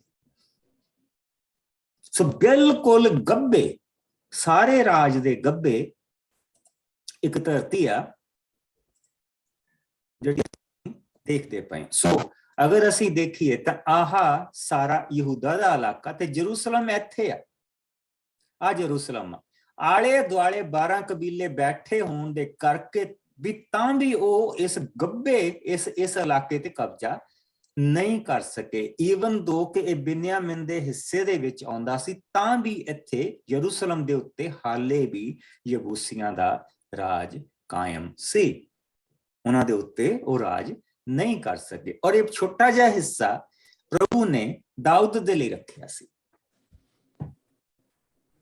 ਦਾਊਦ ਦੇ ਲਈ ਰੱਖਿਆ ਸੀ, ਤਾਂ ਕਿ ਉਹ ਦੇਖ ਸਕਣ ਕਿ ਜਿਸ ਤਰ੍ਹਾਂ ਯਹੋਸ਼ੂਆ ਨੇ ਜਿੱਤਾਂ ਪ੍ਰਾਪਤ ਕੀਤੀਆਂ ਇਸ ਧਰਤੀ ਤੇ ਅਸੀਂ ਕਬਜ਼ਾ ਨਹੀਂ ਕਰ ਸਕੇ, ਦਾਊਦ ਦੇ ਰਾਹੀਂ ਪ੍ਰਭੂ ਨੇ ਇਹ ਧਰਤੀ ਤੇ ਕਬਜ਼ਾ ਕੀਤਾ। ਸੋ ਇਹ ਉਹ ਦਾਊਦ ਨੂੰ ਮੂਸਾ, ਯਹੋਸ਼ੂਆ ਤੇ ਦਾਊਦ ਤੱਕ ਲੈ ਕੇ ਆ ਸਕਣ ਕਿ ਹਾਂ ਸੱਚਮੁੱਚ ਪ੍ਰਭੂ ਦਾ ਹੱਥ ਇਹਦੇ ਉੱਤੇ ਹੈ, ਕਿਉਂਕਿ ਪ੍ਰਭੂ ਨੇ ਵਾਅਦੇ ਦੀ ਧਰਤੀ ਦਾ ਇੱਕ ਹਿੱਸਾ ਇਸ ਨੂੰ ਦਿੱਤਾ, ਇਸ ਨੂੰ ਜਿਤਾਇਆ। ਸੋ ਅਸੀਂ ਦੇਖਦੇ ਪਏ ਹਾਂ ਕਿ ਉਹ ਥੱਲਿਓਂ ਜਿਹੜੀ ਗੁਫਾ ਆ ਉਹਦੇ ਵਿੱਚੋਂ ਜਿੱਥੋਂ ਪਾਣੀ ਆਉਂਦਾ ਪਿਆ ਉਹਦੇ ਰਾਹੀਂ ਉਸਨੇ ਹਮਲਾ ਕਰਕੇ ਔਰ ਉਸਨੇ ਜਿੱਤ ਪ੍ਰਾਪਤ ਕੀਤੀ। ਔਰ ਯਰੂਸ਼ਲਮ ਦਾ ਜਿਹੜਾ ਦੂਸਰਾ ਨਾਂ ਆ ਉਸਨੂੰ ਸਿਟੀ ਆਫ ਡੇਵਿਡ ਵੀ ਕਿਹਾ ਜਾਂਦਾ। ਸੋ ਉਸਨੇ ਯਰੂਸ਼ਲਮ ਨੂੰ ਹੁਣ ਆਪਣਾ ਇੱਕ ਰਾਜਧਾਨੀ ਜਿਹੜਾ ਬਣਾਇਆ, ਉਹ ਯਰੂਸ਼ਲਮ ਨੂੰ ਬਣਾਇਆ। ਹੈਬਰੋਨ ਤੋਂ ਉਹ ਉੱਠ ਕੇ ਆ ਗਿਆ ਔਰ ਉਸਨੇ ਯਰੂਸ਼ਲਮ ਦੇ ਉੱਤੇ ਹੁਣ ਕਬਜ਼ਾ ਕਰ ਲਿਆ ਔਰ ਉਹ ਉਸਦੀ ਰਾਜਧਾਨੀ ਹੈ। ਸੋ ਹੁਣ ਇਸ ਤੋਂ ਬਾਅਦ ਅਸੀਂ ਯਰੂਸ਼ਲਮ ਦੇ ਬਾਰੇ ਬਹੁਤ ਕੁਝ ਪੜ੍ਹਨਾ। ਸੋ ਪ੍ਰਭੂ ਨੇ ਉਸਨੂੰ ਇਹ ਜਿੱਤ ਦਿੱਤੀ, ਪ੍ਰਭੂ ਨੇ ਉਸਨੂੰ ਇਹ ਬਰਕਤ ਦਿੱਤੀ। ਔਰ ਇੱਥੇ ਅਸੀਂ ਦੇਖਾਂਗੇ ਇੱਕ ਹੋਰ ਜ਼ਬੂਰ, ਸਾਮ 60 ਦੇਖਾਂਗੇ, ਜ਼ਬੂਰ 60।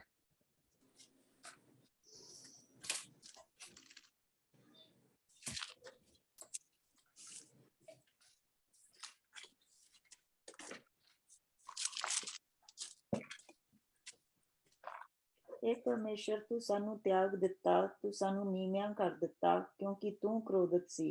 तू सानू फिर खड़ियां कर। तू धरती नू कंबा दिता, तू उस विच दरेड़ां पैदा कर दित्तियां। हुण तू उन्हां नू दोबारा भर दे, क्योंकि वो डगमगा रही है। तू अपने लोकां नू भयंकर दिन दिखाए। तू सानू ओ शराब पियाई जिस नाल असीं डोल गए। तू अपने डरन वालियां नू एक झंडा दिता है, जो सच्चाई दे कारण दुख समय दिखाया जा सके। तू सानू उत्तर दे ਅਤੇ ਆਪਣੇ ਸੱਜੇ ਹੱਥ ਨਾਲ ਸਾਨੂੰ ਬਚਾ ਕਿ ਤੇਰੇ ਚਹੇਤੇ ਛੁਟਕਾਰਾ ਪਾਉਣ। ਪਰਮੇਸ਼ਰ ਆਪਣੇ ਪਵਿੱਤਰ ਮੰਦਰ ਵਿੱਚ ਬੋਲ ਉੱਠਿਆ, ਡਾਂਕੇ ਦੀ ਆਵਾਜ਼ ਨਾਲ ਮੈਂ ਸ਼ਕਮ ਨੂੰ ਵੰਡ ਦਵਾਂਗਾ ਅਤੇ ਸੁਖੋਤ ਦੀ ਘਾਟੀ ਨੂੰ ਮਿਣਾਂਗਾ। ਗਿਲਿਆਦ ਅਤੇ ਮਨਸ਼ਾ ਮੇਰਾ ਹੈ, ਇਫਰਾਇਮ ਮੇਰੇ ਸਿਰ ਦਾ ਟੋਪ ਹੈ ਅਤੇ ਯਹੂਦਾ ਮੇਰਾ ਰਾਜਦੰਡ ਹੈ।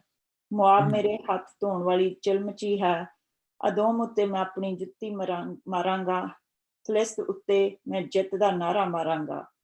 हे परमेश्वर, कौन मैनू सुरक्षित किले अंदर लै जावेगा? कौन मैनू अदोम तक पहुंचावेगा? कि सचमुच तू सानू त्याग दिता है कि तू साडियां फौजां दे नाल नहीं जावेगा? साडे वैरियां दे विरुद्ध साडी मदद कर, क्योंकि मनुखी सहायता व्यर्थ है। परमेश्वर दे साडे नाल होण कारण असीं वीरता नाल लड़ांगे, ओही वैरियां नू हार देवेगा। आमीन। सो इस दी अंदर जाण तो पहला उसकी ये दुआ है।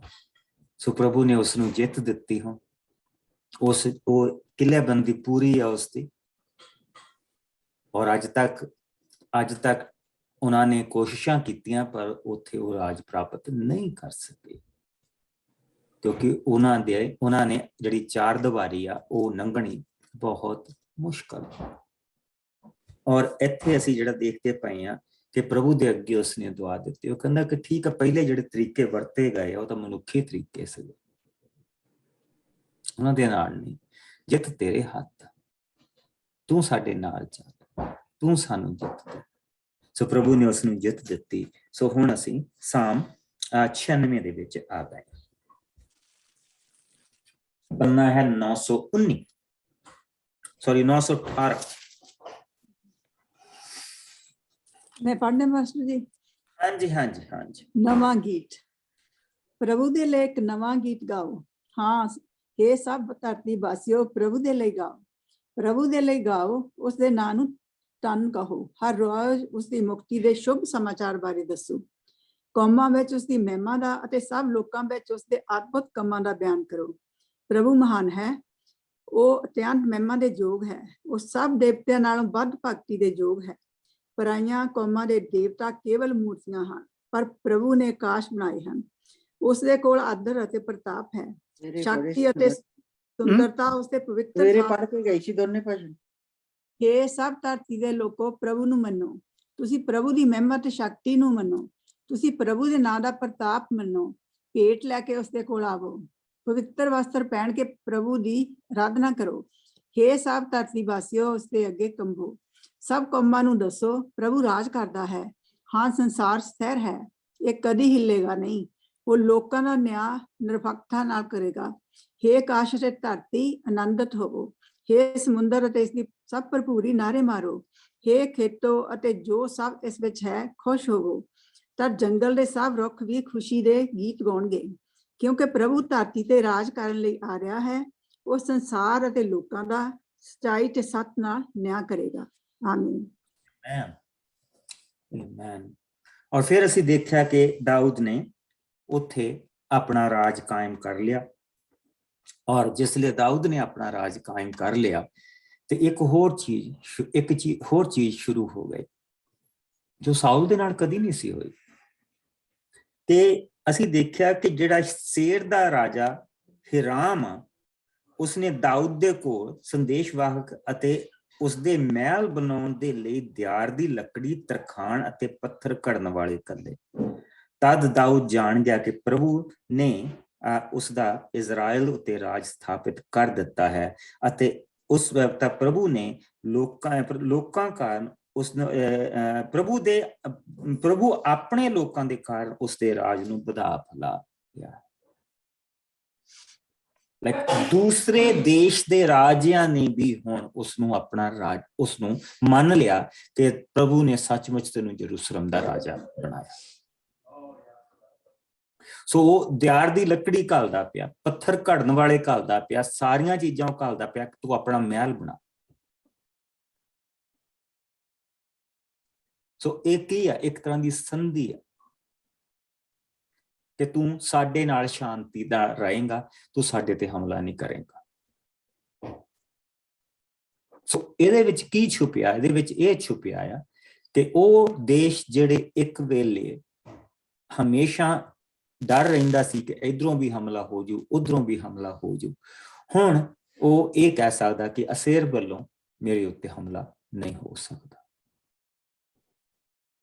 ਉਹਨਾਂ ਨੇ ਮੇਰੇ ਨਾਲ ਸੰਧੀ ਕਰ ਲਈ। ਅਸੀਂ ਪ੍ਰਭੂ ਦਾ ਹੱਥ ਇਹਦੇ ਵਿੱਚ ਦੇਖਦੇ ਪਏ। ਉਹ ਦਾਊਦ ਨੂੰ ਦਿਖਾ ਰਿਹਾ, ਲੋਕਾਂ ਨੂੰ ਦਿਖਾ ਰਿਹਾ ਕਿ ਮੈਂ ਇਸ ਨੂੰ ਰਾਜਾ ਚੁਣ ਲਿਆ। ਕਿਸ ਤਰ੍ਹਾਂ ਦਿਖਾ ਰਿਹਾ?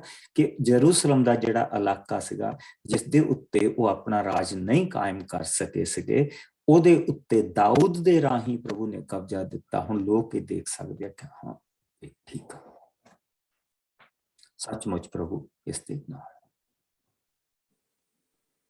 ਸੱਚਮੁੱਚ ਪ੍ਰਭੂ ਇਸ ਦੇ ਨਾਲ। ਕਿਉਂਕਿ ਪ੍ਰਭੂ ਨੇ ਦਿਖਾਇਆ ਕਿ ਸ਼ਾਲੇਮ ਦੇ ਰਾਜਾ ਨੇ ਜਿਸ ਵੇਲੇ ਕੱਲ ਨੂੰ ਦੇਖਾਂਗੇ, ਉਹ ਸਾਰੀਆਂ ਚੀਜ਼ਾਂ ਦੇਖਣ ਦੇ ਲਈ ਟਾਈਮ ਥੋੜਾ ਹੈ ਆਪਣੇ ਕੋਲ, ਕੱਲ ਨੂੰ ਅਸੀਂ ਖੋਲ ਕੇ ਦੇਖਾਂਗੇ ਕਿ ਕਿਸ ਤਰ੍ਹਾਂ ਪ੍ਰਭੂ ਨੇ ਸਭ ਤੋਂ ਪਹਿਲਾਂ ਲੋਕਾਂ ਦੀ ਨਜ਼ਰ ਦੇ ਵਿੱਚ ਇਹ ਦਿਖਾਇਆ, ਲੇਕਿਨ ਆਖਰੀ ਸ਼ੱਕ ਜਿਹੜੀ ਮਾੜੀ ਮੋਟੀ ਉਹਦੇ ਆਪਣੇ ਦਿਲ ਦੇ ਵਿੱਚ ਸੀਗੀ, ਉਹ ਹੁਣ ਪ੍ਰਭੂ ਨੇ ਕੱਢ ਦਿੱਤੀ ਕਿ ਦੂਜਿਆਂ ਦੇਸ਼ਾਂ ਦੇ ਲੋਕਾਂ ਨੇ ਉਸ ਦੇ ਨਾਲ ਉਸਨੂੰ ਮਹਿਲ ਬਣਾ ਕੇ ਲੱਗੇ ਦੇਣ, ਉਹ ਇੱਕ ਤਰ੍ਹਾਂ ਦੀ ਸ਼ਾਂਤੀ ਮੰਗ ਰਿਹਾ ਹੈ। ਤੂੰ ਸਾਡੇ ਨਾਲ ਸ਼ਾਂਤੀ ਦੇ ਵਿੱਚ ਰਹੇਂਗਾ ਔਰ ਅਸੀਂ ਤੇਰੇ ਨਾਲ ਸ਼ਾਂਤੀ ਦੇ ਵਿੱਚ ਰਵਾਂਗੇ। ਦੈਸ ਇਹ ਚੀਜ਼ਾਂ ਹੋ ਰਹੀਆਂ। ਸੋ ਪ੍ਰਭੂ ਉਸ ਨੂੰ ਉਠਾ ਰਿਹਾ, ਪ੍ਰਭੂ ਉਸ ਨੂੰ ਉੱਚਾ ਚੁੱਕ ਰਿਹਾ, ਉਸ ਨੂੰ ਵਧਾ ਰਿਹਾ, ਉਸ ਨੂੰ ਸਥਾਪਿਤ ਕਰਦਾ ਪਿਆ।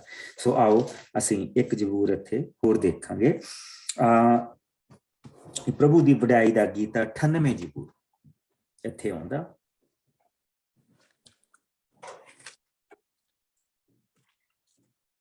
ਜਿਸ ਨੂੰ ਮਿਲ ਜਾਏ ਪੜ੍ਹ ਜਾਏ। ਜਿਸ ਵੇਲੇ 9ਵੀਂ ਆਇਤ ਨਾ ਉਹਦੇ ਅੱਗੇ 99 ਜ਼ਬੂਰ ਦਾ ਉਹਨਾਂ ਨੇ ਲਿਖਿਆ ਨਹੀਂ, ਇੱਥੇ ਲਿਖ ਲਓ ਉਹ 99 ਜ਼ਬੂਰ 9ਵੀਂ ਆਇਤ ਤੋਂ ਬਾਅਦ ਜਿੱਥੇ ਹੈ ਪ੍ਰਭੂ ਰਾਜਾ ਹੈ। ਸੋ ਇਹਦੀਆਂ 9 ਆਇਤਾਂ 98 ਜ਼ਬੂਰ ਦੀਆਂ। ਵਡਿਆਈ। ਪ੍ਰਭੂ ਲਈ ਇੱਕ ਨਵਾਂ ਗੀਤ ਗਾਵੋ, ਉਸਨੇ ਅਦਭੁਤ ਕੰਮ ਕੀਤੇ ਹਨ। ਉਸਨੇ ਆਪਣੀਆਂ ਬਾਹਾਂ ਦੇ ਜ਼ੋਰ ਅਤੇ ਆਪਣੀ ਪਵਿੱਤਰ ਸ਼ਕਤੀ ਨਾਲ ਜਿੱਤ ਪ੍ਰਾਪਤ ਕੀਤੀ ਹੈ। ਪ੍ਰਭੂ ਨੇ ਆਪਣੀ ਜਿੱਤ ਦਾ ਐਲਾਨ ਕੀਤਾ ਹੈ। ਉਸਨੇ ਆਪਣਾ ਸੱਤ ਕੌਮਾਂ ਤੇ ਪ੍ਰਗਟ ਕੀਤਾ ਹੈ। ਉਸਨੇ ਆਪਣੀ ਦਇਆ ਅਤੇ ਸਚਾਈ ਨੂੰ ਇਜ਼ਰਾਈਲ ਕੌਮ ਦੇ ਲਈ ਯਾਦ ਕੀਤਾ ਹੈ। ਸਭ ਧਰਤੀ ਵਾਸੀਆਂ ਨੇ ਪਰਮੇਸ਼ਰ ਦੀ ਜਿੱਤ ਹੁੰਦੀ ਦੇਖੀ ਹੈ। ਹੇ ਸਭ ਧਰਤੀ ਵਾਸੀਓ, ਪ੍ਰਭੂ ਦੀ ਜੈ ਜੈਕਾਰ ਕਰੋ। ਖੁਸ਼ੀ ਭਰੇ ਗੀਤ ਗਾ ਕੇ ਉਸ ਦੀ ਵਡਿਆਈ ਕਰੋ। ਬਰਬਤ ਵਜਾ ਕੇ ਮਿੱਠੀ ਸੁਰ ਨਾਲ ਗਾ ਕੇ ਪ੍ਰਭੂ ਦੀ ਵਡਿਆਈ ਕਰੋ। ਤੁਰੀਆਂ ਅਤੇ ਨਰਸਿੰਗੇ ਫੂਕ ਕੇ ਰਾਜਾ ਪ੍ਰਭੂ ਲਈ ਉੱਚੀ ਸੁਰ ਨਾਲ ਨਾਅਰੇ ਮਾਰੋ। ਸਮੁੰਦਰ ਅਤੇ ਇਸ ਦੇ ਅੰਦਰ ਦੀ ਸਭ ਭਰਪੂਰੀ, ਸੰਸਾਰ ਅਤੇ ਇਸ ਦੇ ਸਭ ਨਿਵਾਸੀ ਲਲਕਾਰੇ ਮਾਰੋ। ਪਾਣੀਓ ਤਾਲ ਦੇਵੋ, ਪਹਾੜੋ ਮਿਲ ਕੇ ਖੁਸ਼ੀ ਭਰੇ ਗੀਤ ਗਾਵੋ, ਕਿਉਂਕਿ ਪ੍ਰਭੂ ਧਰਤੀ ਤੇ ਰਾਜ ਕਰਨ ਆ ਰਿਹਾ ਹੈ। ਉਹ ਸੰਸਾਰ ਅਤੇ ਲੋਕਾਂ ਦਾ ਸੱਚਾਈ ਤੇ ਸੱਚ ਨਾਲ ਨਿਆਂ ਕਰੇਗਾ। ਆਮੀਨ। ਸੋ ਇਹ ਇੱਕ ਤਰ੍ਹਾਂ ਦੀ ਜੋ ਦਾਊਦ ਦੇ ਰਾਹੀਂ ਆ, ਇਹ ਆਉਣ ਵਾਲੇ ਮਸੀਹ ਦੀ ਉਹ ਗੱਲ ਕਰਦਾ ਪਿਆ। ਸੋ ਅਸੀਂ ਇਹ ਦੇਖਦੇ ਪਏ ਕਿ ਪ੍ਰਭੂ ਦਾ ਆਤਮਾ ਇਹ ਦਿਖਾ ਰਿਹਾ ਕਿ ਪ੍ਰਭੂ ਉਸ ਨੂੰ ਕਿਸ ਤਰ੍ਹਾਂ ਸਥਾਪਿਤ ਕਰੇਗਾ। ਪ੍ਰਭੂ ਉਸ ਦੇ ਰਾਹੀਂ ਮਸੀਹ, ਉਸ ਦੇ ਖਾਨਦਾਨ ਚੋਂ ਮਸੀਹ ਪੈਦਾ ਹੋਏ। ਲੇਕਿਨ ਉਹ ਇਹ ਕਹਿ ਰਿਹਾ ਕਿ ਰਾਜਾ ਮੈਂ ਨਹੀਂ, ਰਾਜ ਜਿਹੜਾ ਉਹ ਪ੍ਰਭੂ ਦਾ ਹੈ। ਪ੍ਰਭੂ ਆਪਣਾ ਰਾਜ ਹੁਣ ਕਾਇਮ ਕਰਨ ਜਾ ਰਿਹਾ ਸਾਡੇ ਦੇਸ਼ ਦੇ ਉੱਤੇ। ਪ੍ਰਭੂ ਮੈਨੂੰ ਵਰਤੇਗਾ, ਲੇਕਿਨ ਪ੍ਰਭੂ ਦਾ ਰਾਜ ਸਥਾਪਿਤ ਹੋਣ ਜਾ ਰਿਹਾ। It's going to be a kingdom of God। ਔਰ ਪ੍ਰਭੂ ਮਦਦਗਾਰ ਬਣ ਕੇ ਸਾਡੇ ਨਾਲ ਰਹੇਗਾ। ਸੋ ਉਸ ਤੋਂ ਬਾਅਦ ਅਸੀਂ ਥੋੜਾ ਜਿਹਾ ਹਿੱਸਾ ਪੜ੍ਹਦੇ ਹਾਂ। ਜਿਸ ਵੇਲੇ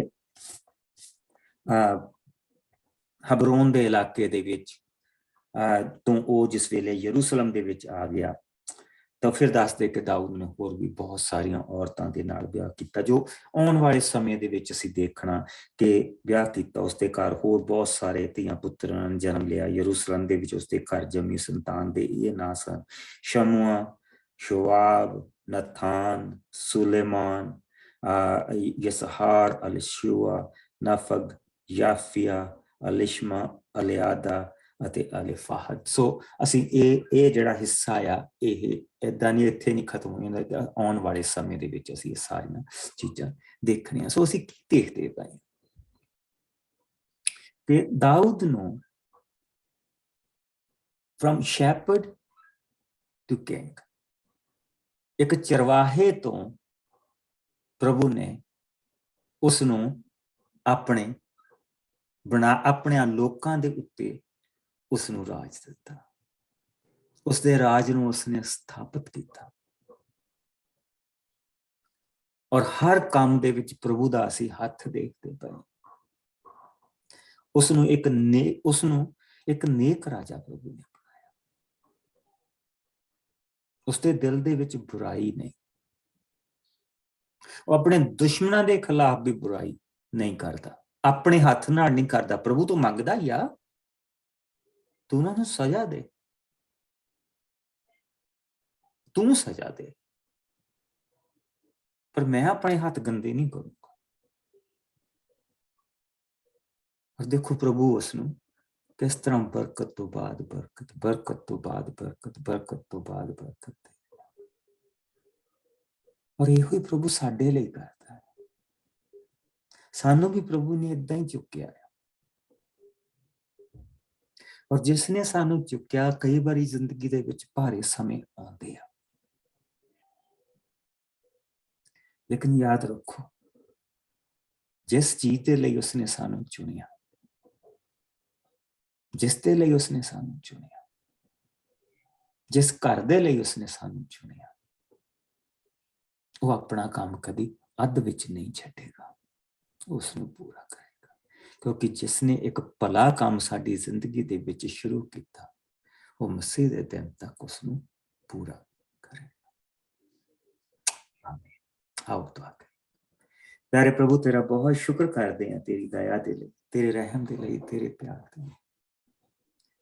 ਅਸੀਂ ਤੇਰਾ ਸ਼ੁਕਰ ਕਰਦੇ ਹਾਂ ਕਿ ਤੂੰ ਸਾਨੂੰ ਕਿਸ ਤਰ੍ਹਾਂ ਪ੍ਰਭੂ ਜੀ ਇਸ ਵਚਨ ਦੇ ਵਿੱਚ ਕਿਸ ਤਰ੍ਹਾਂ ਸਾਡੀ ਆਤਮਾ ਨੂੰ ਖੁਰਾਕ ਦਿੰਦਾ, ਜਿਸ ਦੇ ਨਾਲ ਸਾਡਾ ਮਨ ਨੂੰ ਤਾਕਤ ਮਿਲਦੀ ਹੈ ਔਰ ਸਾਡੇ ਸਰੀਰ ਨੂੰ ਵੀ ਤਾਕਤ ਮਿਲਦੀ ਹੈ। ਤੇਰੇ ਵਚਨ ਦੀ ਹਜ਼ੂਰੀ ਜੋ ਪਵਿੱਤਰ ਆਤਮਾ ਦੇ ਦੁਆਰਾ ਲਿਖਾਇਆ ਗਿਆ, ਖੁਦਾਵੰਤ, ਇਸ ਦੇ ਨਾਲ ਤੇਰੀ ਹਜ਼ੂਰੀ ਸਾਡੇ ਨਾਲ ਬਣਦੀ ਹੈ। ਜਦ ਇਸ ਨੂੰ ਪੜ੍ਹਿਆ ਜਾਂਦਾ, ਸੁਣਿਆ ਜਾਂਦਾ, ਦੇਖਿਆ ਜਾਂਦਾ, ਸਮਝਿਆ ਜਾਂਦਾ, ਪਿਆਰੇ ਪ੍ਰਭੂ, ਤੇਰਾ ਪਵਿੱਤਰ ਆਤਮਾ ਇਹ ਸਾਰੇ ਕੰਮ ਸਾਡੇ ਨਾਲ ਕਰ ਰਿਹਾ ਹੁੰਦਾ। ਖੁਦਾਵੰਦ, ਇਸ ਵਚਨ ਦੇ ਰਾਹੀਂ ਮੇਰੇ ਭੈਣਾਂ ਭਰਾਵਾਂ ਨੂੰ ਔਰ ਮੈਨੂੰ ਤਾਕਤ ਦੇ, ਸਰੀਰਕ ਤੌਰ ਤੇ, ਆਤਮਿਕ ਤੌਰ ਤੇ ਔਰ ਇਸ ਦੇ ਨਾਲ ਮਾਨਸਿਕ ਤੌਰ ਤੇ ਤੰਦਰੁਸਤੀ ਦਾ ਦਾਨ ਦੇ।